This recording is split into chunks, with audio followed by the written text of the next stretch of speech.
Hello दोस्तों, सभी को मेरा राम राम। आपने एकदम बहुत ही सही जगह क्लिक किया है। आज हम आपको बताने जा रहे हैं, जो हम आपको चीज़ें समझाएंगे वो हम आपको मेंसुरेशन, ठीक है। देखिए यहाँ पर हमारा जो टॉपिक है वो मेंसुरेशन, हिंदी में से क्षेत्रमिति कहते हैं बच्चों, ठीक है। ये आपको डिटेल में हम आपको समझाएंगे कि इसके फॉर्मूले जो हैं कैसे डेवलप होते हैं। मतलब देखिए, मेंसुरेशन के अंदर दो चीजें होती हैं, एक होता है 2D और एक होता है 3D। 3D का मतलब होता है 3 डायमेंशन, 2D का मतलब 2 डायमेंशन।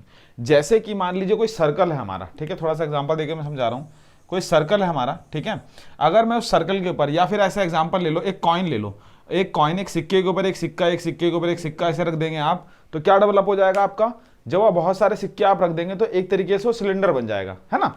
या फिर एक एग्जाम्पल ले सकते हैं कि आप स्क्वायर, मतलब वर्ग के आकार का एक कोई भी शेप ले लें, या कोई भी फिगर ले लें, या कोई भी आर्टिकल ले लें, उसके ऊपर एक और एक और एक और डिब्बा रख दें। जैसे कि अगर एग्जाम्पल के लिए दे सकते हैं कि मिठाई का डब्बा देखा है आप लोगों ने, मिठाई का डब्बा या पिज़्ज़ा का डब्बा, उसमें क्या होता है, मिठाई के डब्बे या पिज़्ज़ा के डब्बे में जो है उसका बेस में क्या, या तो रेक्टेंगल होगा या स्क्वायर होगा, मतलब आयत होगा या फिर वर्ग होगा। स्क्वायर को हिंदी में वर्ग कहते हैं बच्चा, और आयत को हिंदी में रेक्टेंगल कहते हैं, सॉरी इंग्लिश में रेक्टेंगल कहते हैं, ठीक है। तो ये चीज हो गई।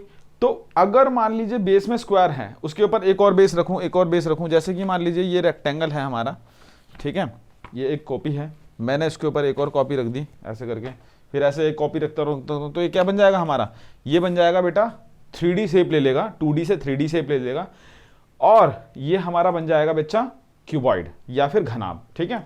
तो आज हम आपको 3D के फॉर्मूले में आपको बताने जा रहा हूं, एक एक करके हम पार्ट बाय पार्ट वीडियो में बनाएंगे। ज़्यादा वीडियो बनी, मतलब ज़्यादा लंबी लेंथ की वीडियो नहीं बनाएंगे, मुश्किल से 10 मिनट, ठीक है, जिससे कि आप दिन में कभी भी 10 मिनट अपने निकाल सकें इसके लिए, और आराम से फॉर्मूले लर्न कर पाएंगे आप, ठीक है। क्योंकि बच्चों को बहुत ज़्यादा दिक्कत होती है इसमें, बेलन का आयतन, शंकु का आयतन, और इसका आयतन, volume of cylinder, volume of cone, बहुत ज़्यादा प्रॉब्लम होती है। तो मैं आपको बताना चाह रहा हूँ कि ये एक्चुअली आए कहाँ से, डेवलप कहाँ से हुए। ये ऑल द 3D फिगर है, जितनी भी आपकी 3D फिगर हैं, ये सारी डेवलप हुई है बच्चों एक आपके प्रिज्म से या फिर पिरामिड से। तो सबसे पहले हम यहां पर समझेंगे प्रिज्म के बारे में। तो देखो प्रिज्म क्या होता है। प्रिज्म एक ऐसी फिगर होती है जिसके, जैसे मैंने एक एग्जांपल बता रखा है, देखिए यहां पर देखो ये क्यूब है ना भाई। क्यूब जो है वो प्रिज्म का ही एक पार्ट है। तो देखो यहाँ पे बता रखा है कि जो क्यूब है उसके बेस में क्या है, स्क्वायर है, वर्ग है, और उसको हमने थोड़ी सी हाइट दे दी। कोई सी भी 2D फिगर को अगर थोड़ी सी हाइट दे दोगे आप तो 3D में कन्वर्ट हो जाएगी, ठीक है, 3 डायमेंशनल में कन्वर्ट हो जाएगी, जिसमें एक्स वाई जेड भी आ जाता है। तो इसमें देखो हमने थोड़ा सा हाइट दे दी तो क्या बन गया, 3D फिगर बन गई, यानी ये क्या बन गया, प्रिज्म बन गया। तो यहां पर भी ये समझिए बात को, ये प्रिज्म है आपका, ठीक है। अब यहां पर ये प्रिज्म है, तो अब प्रिज्म में क्या होता है, जिसमें एक, अगर इसकी बेसिक डेफिनेशन जानी जाए, हिंदी में प्रिज्म ही कहते हैं। तो बेस में और टॉप पे, दोनों पे, बेस और टॉप पे, कोई भी एक एग्जांपल ले सकते हैं, डस्टर का एग्जांपल ले लीजिए। जैसे देखिए ये बेस में रेक्टेंगल है, आयत है, और टॉप पे भी क्या है, रेक्टेंगल है, आयत है, तो और थोड़ी सी इसकी हाइट है। तो ऐसी फिगर जिसकी बेस और टॉप दोनों सेम हो, उसको हम क्या कहते हैं, 3D फिगर कहते हैं, ठीक है। समझ में आ गया, 3 डायमेंशन कहते हैं, ठीक है। सभी को बुझा गया ना, लेकिन को देखिए जरा।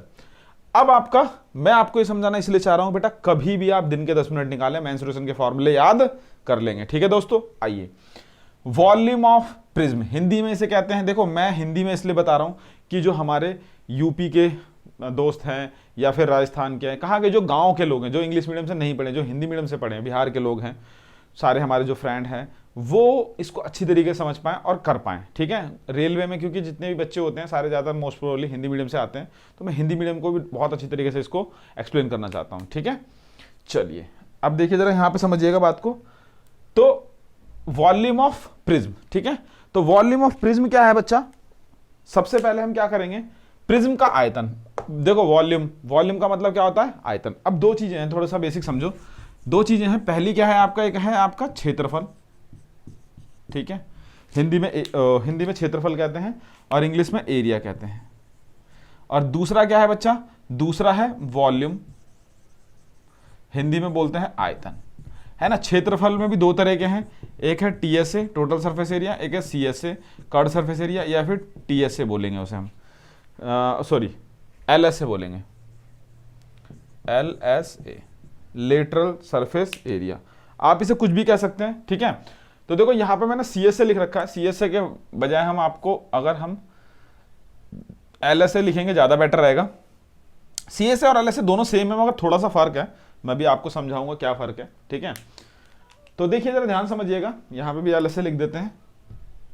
तो सबसे पहले हम ये जानते हैं बच्चों कि हमारा वॉल्यूम क्या होता है, ठीक, और हमारा एरिया क्या होता है।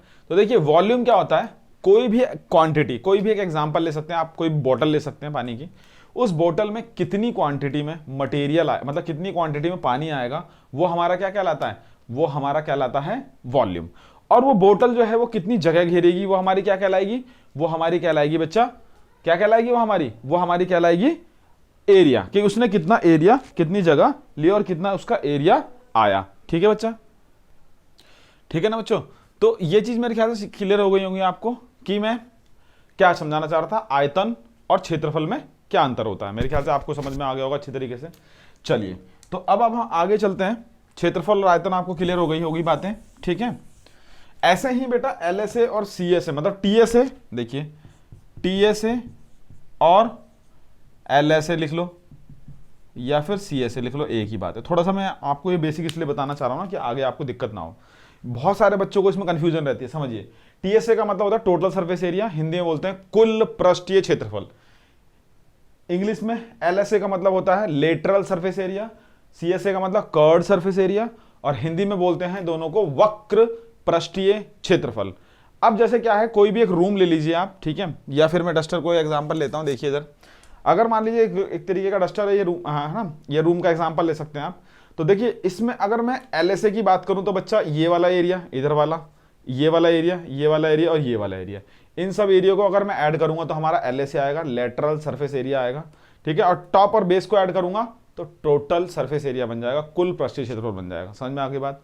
अब कर्व्ड सरफेस एरिया किसे कहते हैं, अगर कोई भी ऐसी फिगर, जैसे कि मान लीजिए सपोज ये है हमारा, ठीक है, इंक, तो इसकी ये देखो सिलिंड्रिकल शेप में है, तो कोई भी ऐसी फिगर जो कर्व्ड सर्कुलर शेप में होती है उसको हम क्या कहते हैं बेटा, कर्व्ड सरफेस एरिया कहते हैं। क्या कहते हैं हम, कर्व्ड सरफेस एरिया कहते हैं। यहां तक कोई डाउट, समझ में आ गया वो चीजें। अब आगे चलते हैं हम, यहां पर देखिए जरा समझिएगा बात को।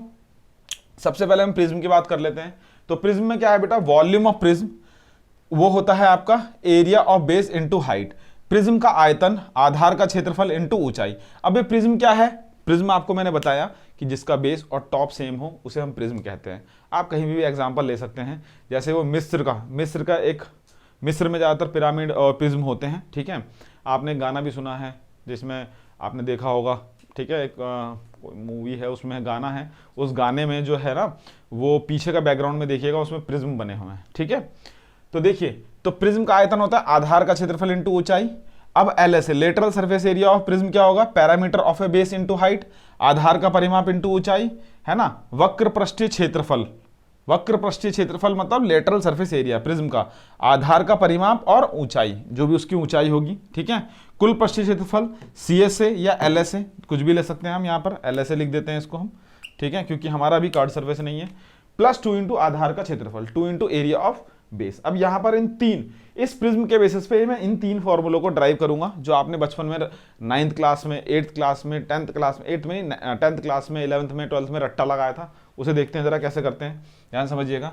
वॉल्यूम ऑफ प्रिज्म, देखो बच्चा बेस क्या है, मतलब एरिया, मतलब ये क्या है, इसका साइड है, नीचे बेस में देखो क्या है, स्क्वायर है, वर्ग है ना, और उसकी साइड मैंने ए मान ली। ए मतलब यहां पर क्या है, भुजा, भुजा या फिर साइड, कुछ भी कह सकते हैं आप, ठीक है। तो अगर मैं इसका वॉल्यूम निकालूं तो कैसे निकालूंगा, ध्यान समझिएगा। सबसे पहले हम यहां पे क्या करेंगे, देखो area of base, area of base, area of base क्या होगा बच्चा, ध्यान समझिएगा। भाई दोनों के क्या है, भाई इसका जो है बेस में क्या है, स्क्वायर है, और स्क्वायर का एरिया क्या होता है, वर्ग का क्षेत्रफल होता है ए इंटू ए, मतलब ए स्क्वायर लिख दूं मैं, है ना।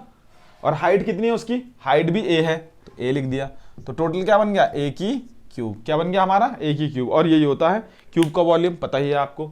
नेक्स्ट क्या है बच्चा, एलएसए ऑफ क्यूब, ठीक है। देखो ना कितने अच्छी तरीके से डेवलप हो गया ये, समझ में आ गई, ठीक है। अब आता है एलएसए, एलएसए मतलब lateral surface area of cube. तो देखो क्या दे रखा है, पैरामीटर ऑफ बेस, भाई बेस में क्या है हमारा, वर्ग है, वर्ग स्क्वायर, और वर्ग और स्क्वायर का जो पैरामीटर होता है क्या होता है, सबको जोड़ दो, ए प्लस ए प्लस ए प्लस ए, कितना आ गया बच्चा, 4a। और इनटू ऊंचाई, ऊंचाई कितनी हो गई, a है भाई, हाइट भी तो a ही है, h भी क्या है, a है, तो कितना हो गया 4a²। यहां तक कोई डाउट, यही फॉर्मूला होता है, शाबाश। अब इधर देखिए TSA ऑफ क्यूब, TSA क्या होगा बच्चा, एक तो हमारा होगा LSA, तो LSA भी हमारा कितना है, LSA plus area of 2 into area of base, इसे रब कर दूं, एरिया ऑफ बेस, है ना, घन का वक्र पृष्ठीय क्षेत्रफल, LSA का मतलब होता है वक्र पृष्ठीय क्षेत्रफल, और यहां पर कुल पृष्ठीय क्षेत्रफल, टोटल सरफेस एरिया। तो LSA भी हमने निकाला 4a² plus 2 into area of base, base में क्या है, वर्ग है, आयत, ओ सॉरी स्क्वायर है, और स्क्वायर का एरिया होता है भुजा गुणा भुजा या फिर a², भुजा गुणा भुजा या फिर a², तो a² प्लस 2a² कितना आ जाएगा बच्चा, 6a², और ये मैंने आपको बताया था। a² का मतलब यहां पर हिंदी में अगर लिखा जाए, हिंदी मीडियम वाले, भुजा गुणा भुजा, है ना, तो इसको लिखोगे a इंटू ए, ए ही तो भुजा है, मैंने अभी आपको बताया तो था, भुजा गुणा भुजा, तो a ही क्या है हमारा, भुजा है, a हमारा क्या है, भुजा है, तो स्क्वायर को भुजा गुणा भुजा ए मतलब a²। ठीक है, यहां तक समझ में आ गई होगी मेरे ख्याल से।